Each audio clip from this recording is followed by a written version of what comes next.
Thank you for coming into the channel, Reverend Dr. J.W. Morrison, theologist. I got my theological doctorate, ministry doctorate, Christian counseling doctorate in 1994. Life didn't go well for me in the ministry. I never did anything wrong in the ministry. I just got bored with it, and I didn't find that it was the direction that I would spend the rest of my life in, but I gave my quota, I suppose, for what my calling was, and when you know your calling's gone, you have to acknowledge it. And I was prepared to do that, and I did.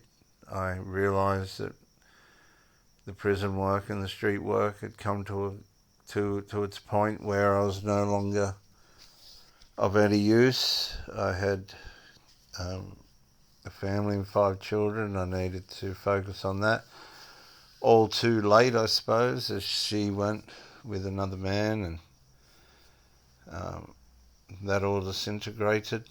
And then you go into the world of recovery and therapy, trying to learn and understand what life can do to you, and then you realise that there are people out there that just aren't set up to love properly. They want to have you as supply, but they really don't want you in the rest of their life, and that's pretty much of a crisis situation, because that's going to cause trauma, and these people know how to hide these characteristics and personality flaws. They're very clever how they do it.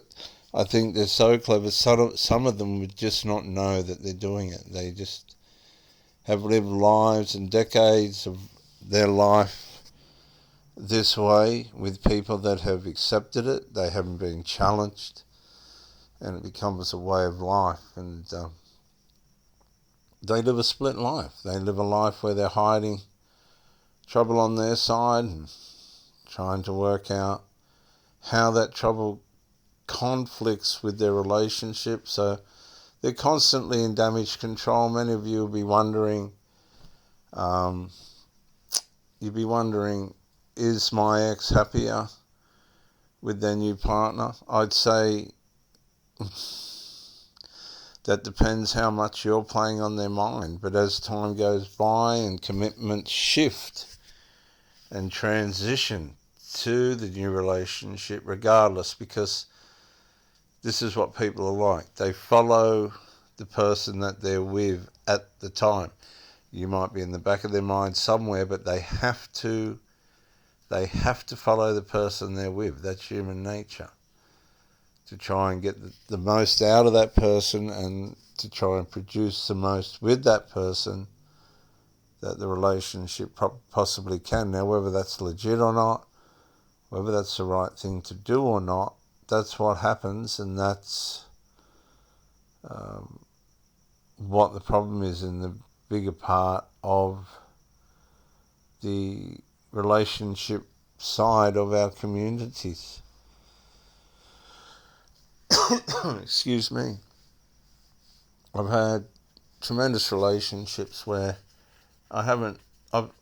going back some 30 years, I had a couple of little fights and things with one woman after my wife. She was definitely a covert female narcissist. I knew nothing of narcissism at the time, and this woman nearly drove me around the bend. Very feminine woman, very gentle, but at the same time very masculine and very hard. Never, ever, ever, ever, ever said sorry. Would not say sorry. Didn't know what that word was. It wasn't in her vocabulary. Of course, people at such a grandiose level, pedestalized level as what this woman was, don't think they need to say sorry even if they're in the wrong. And this rubs off on their children. And then the children become grandiose, and they're hard to get along with as well. But never said sorry.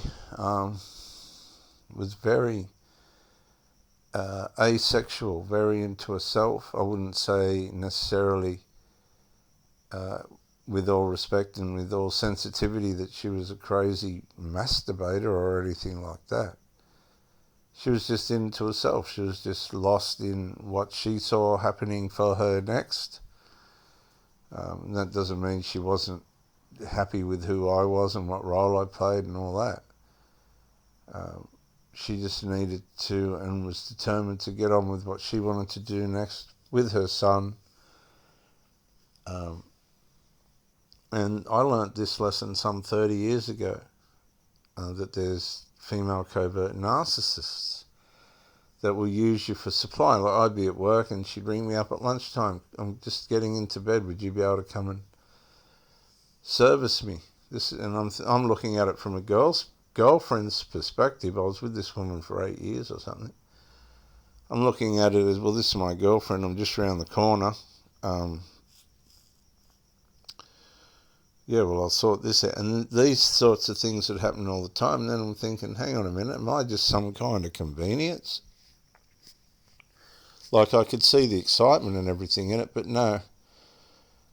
Ultimately, I was just a toy boy for this person. I'm not complaining about that or saying, what I'm trying to communicate is, this is a culture in our society. It's not new. It's been around since, the flood. Sodom and Gomorrah. All those places from millenniums ago. This is natural course of the human nature. The sinful, fallen human nature is to be sexually careless and reckless and not fully devoted. That's the whole thing. Not fully devoted. That's where the hurt comes in, when you meet somebody that is an empath or super empath and they want to give, take care and share in a proper, functioning 50-50 relationship. If you've been around narcissists too long and treated the way narcissists treat you, they always sabotage some part of the relationship and hold that sabotage there. You will, in one way or another, become like that. You will become like the narcissist at some point. And that will be when you start awakening. When you start saying, hang on a sec, this ain't me, this is something else. This is when the spirit of the narcissist starts to take over your life. Excuse me. Starts to take over. And if you're not strong enough or aware enough, they will. They'll take right over your life and run you into the ground till you got nothing left. And believe you me, they just drift off into the sunset doing whatever they're doing. I'm not saying they don't get hurt and that, but it mustn't be too bad. Because to put time into a relationship at the level these people did that I've had and seen, there's definitely, and I'm sorry if you're listening to this, but there's definitely something not right. You just can't waste time and intimacy and things like that. So they come along and they're going to mirror you. They're going to mirror you and say they like things that you like, and they don't. They really don't. They're just saying that. And you find out later when something happens and they have to be a part of what they were talking about and they can't. And so they'll mirror you to give you a sense of familiarity and comfort with that person. And then they're going to probably work really quick and get intimate with you to try and lash you down, particularly if they're very attracted. And the fluids start flowing, as it were. They will try and seduce you. And if successful, they will start to condition you as the relationship goes on. Now, you might be one of these people that will not be conditioned. Well, you'll just keep going out the driveway and driving off on your own. You won't be coming back. because they like to condition you to what they want. And if you don't play the game, they'll find somebody else until they can. It's very heavy, isn't it? It's very sad.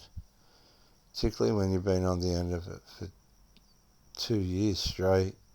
Yeah, I couldn't even... No.